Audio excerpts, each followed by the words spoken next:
दोस्तों, आज मैं आपको एक बाप और बेटे की ऐसी कहानी सुनाऊंगा जिसे सुनकर आपकी आंखों में पानी आ जाएगा। तो चलिए फिर सुनते हैं इस कहानी को। मुझे उम्मीद है इस कहानी से आपको एक बहुत स्ट्रॉन्ग मैसेज मिलेगा। रामनाथ जो बहुत बूढ़ा हो चुका था, जिस वजह से उसे कम दिखाई देता था और वह बहुत कमजोर हो गया था। इसीलिए वह अपनी बची कुची जिंदगी अपने बेटे के साथ बिताना चाहता था। इसलिए वह शहर में रह रहे अपने बेटे के घर रहने चला गया। बेटा एक शहर के छोटे मकान में रहता था। मकान तो उसका छोटा था, लेकिन उसके अंदर जो चीजें थी वह महंगी थी।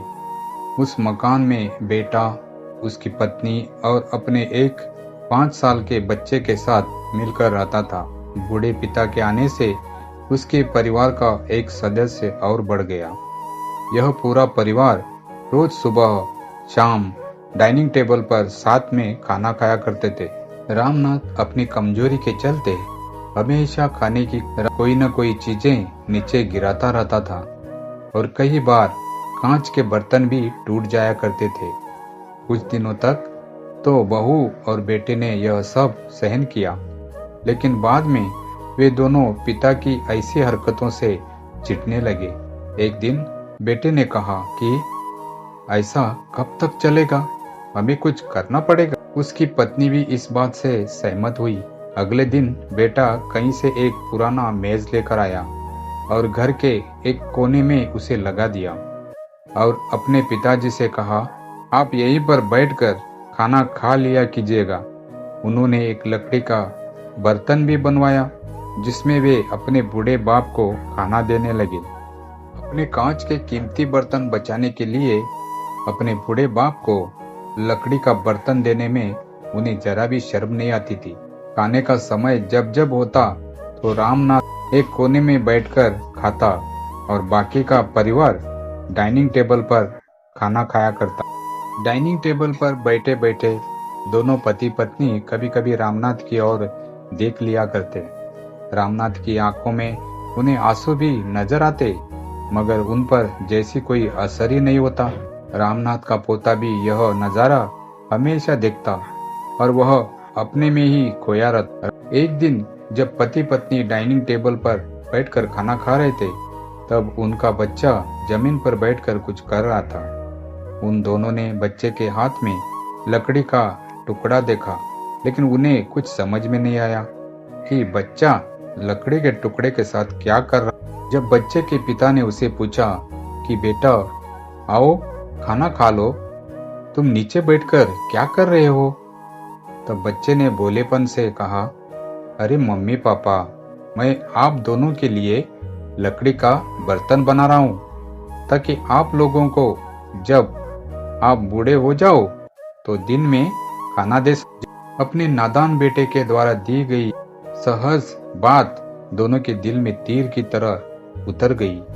दोनों एक दूसरे का चेहरा निहारने लगे। बिना कुछ कहे ही दोनों की आंखों में पानी आ गया और उन्हें अपने भविष्य की किताब अपने आंखों के सामने खुलती हुई नजर आई।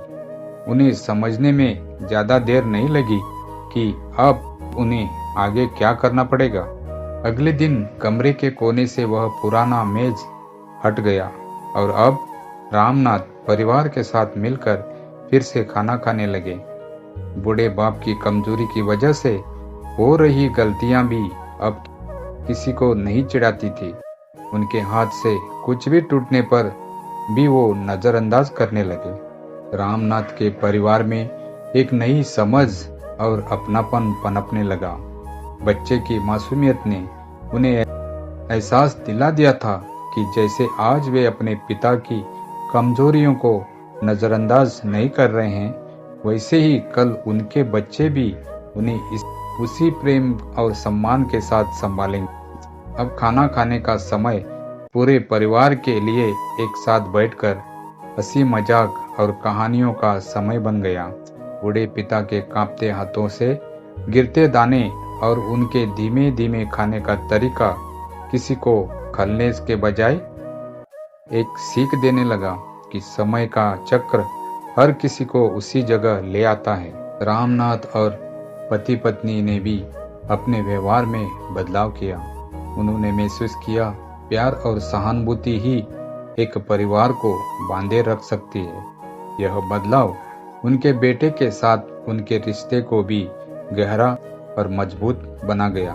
हर छोटी बात से बड़ी सीख मिल सकती है अगर हम उसे समझने के लिए अपना दिल खोलें। दोस्तों, ये कहानी आपको कैसी लगी कमेंट कीजिए और वीडियो को लाइक कीजिए और चैनल को सब्सक्राइब कीजिए। धन्यवाद।